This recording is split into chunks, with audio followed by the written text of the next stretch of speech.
Needs your fingerprint. Thank you.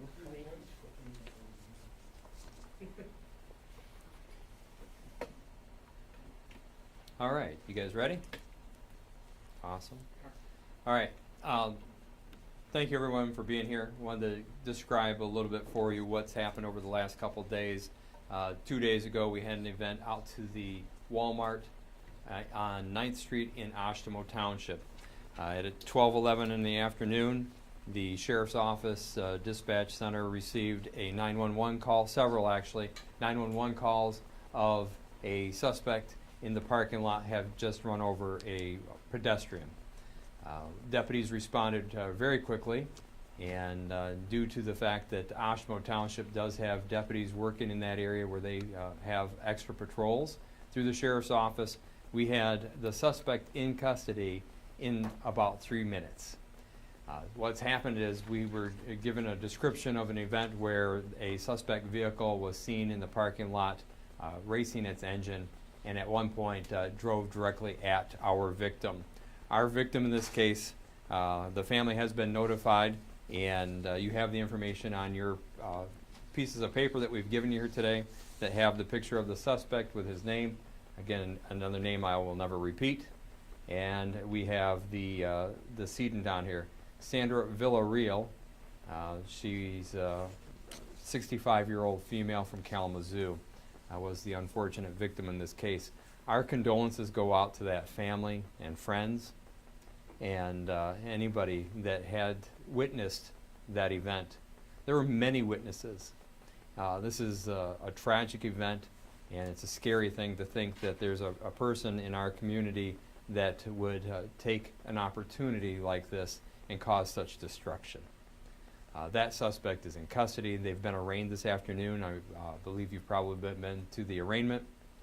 We asked for an open murder charge. That is what we received. The suspect has been cooperating with our investigators. This is an open investigation still.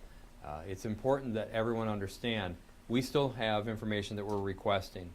We're requesting anybody that was a witness or has any information related to this suspect or this incident to contact the Kalamazoo County Sheriff's Office. I'll give you that phone number here in just a minute. But I want to make sure that everyone understands this is an ongoing investigation while the suspect is in custody. He is cooperating, and we have collected a mound of evidence. But we are sure that there are witnesses out there that we still need to talk to. At the same time, if there's a witness out there that feels that they need somebody to talk to, please contact the Sheriff's Office. We can connect you to the people. This was a very raw, tragic event that many people lived. And it's important that we try and take care of our community as a whole. I thank, again, those dedicated citizens. Sadly, when I watched the video, I watched so many lives touched. And I watched where people were reacting as best as they could, and so many citizens started to follow our suspect, because immediately after the damage he caused, the suspect walked away. And as he walked away, he was followed by a dozen people. And they were all calling 911. They were all frantically trying to describe the event, trying to get help. And I applaud those people, and I'm thankful that so many people in our community can just step up and try and take care of another human being.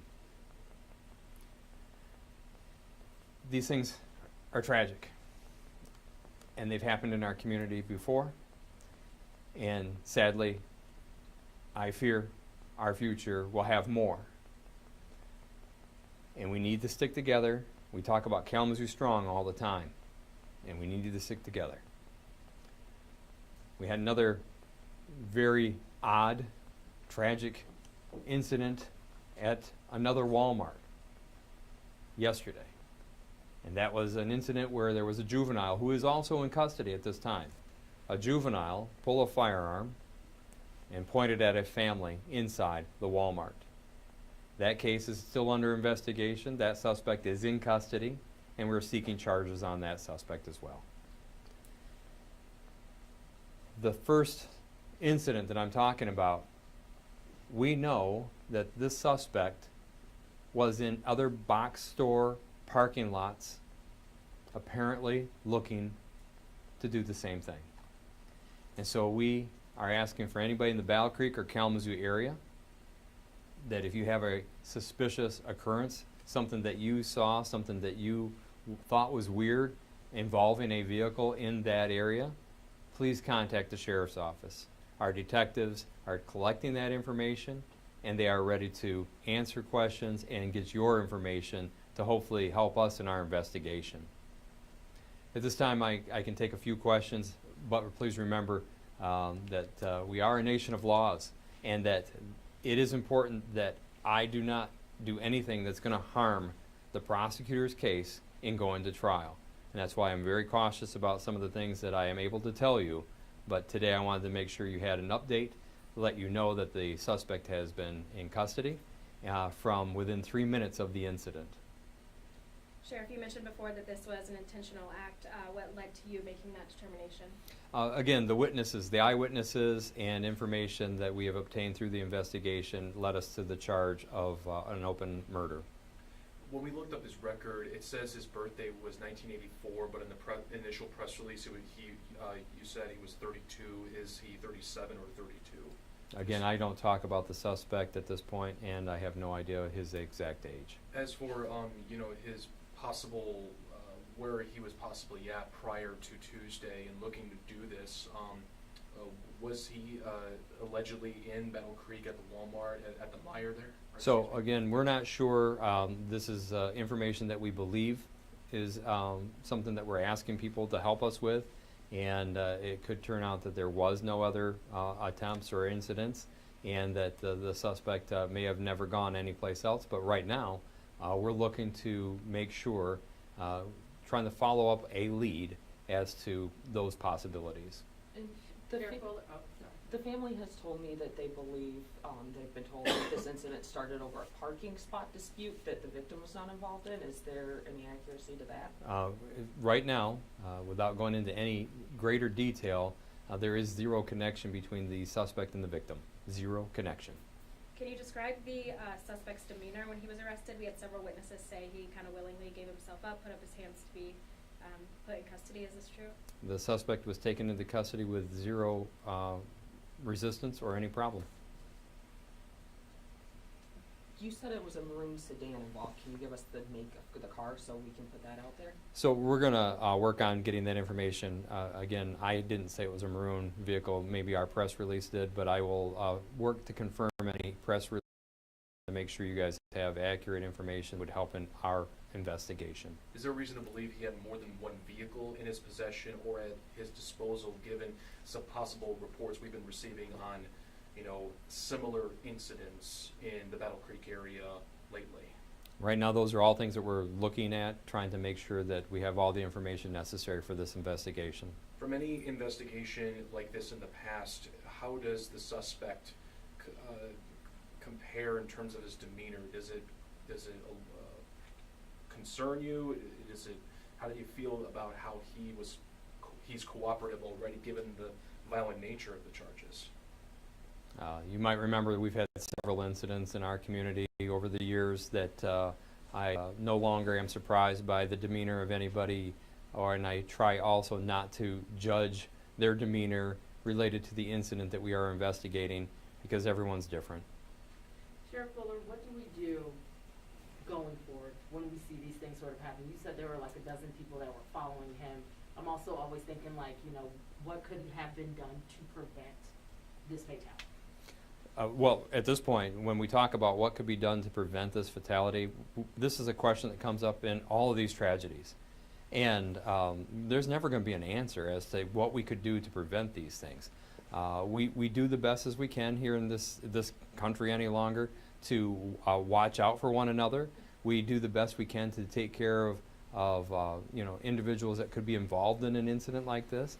And if we see something, we try to say something, and know that if we say something to the right individuals, meaning law enforcement, and not Twitter, not texting it to our friend, likely something can be done in advance of a situation.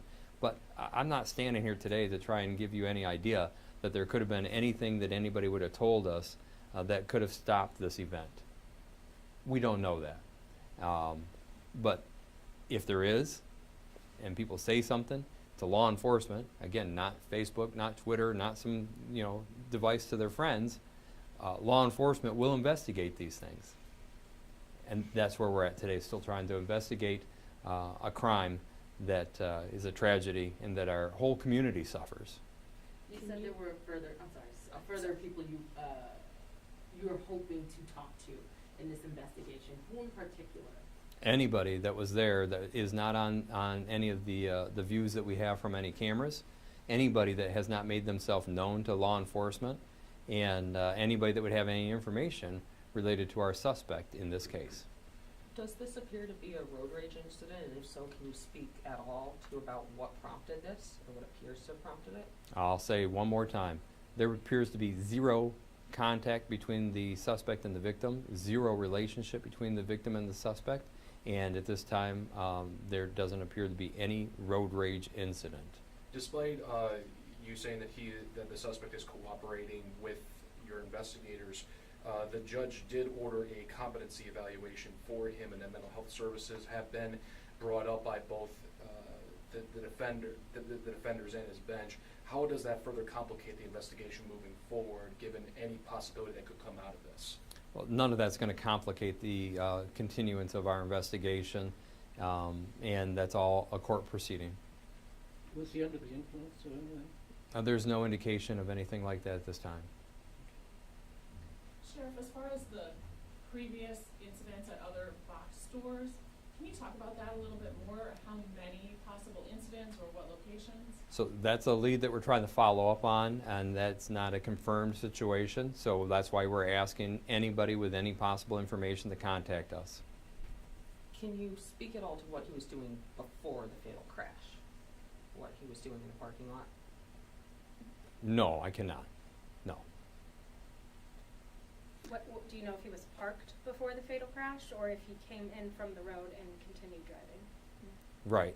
So there's a lot of the questions that you guys are going to ask that I will not start answering just because it's going to be part of the court case, and it's important that we make sure that we protect his rights as much as anything else. I appreciate everybody coming here today, and I'm sorry that there's probably more questions that you have than I will be able to answer today, but I thank you again for coming in here. Thank you, Sheriff. Thank you, Sheriff. Thank you. What about these papers you referred to?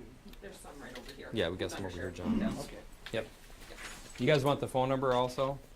Yeah, sure, go ahead. All right. It's 383-8723. 383-8723. That's our detective bureau.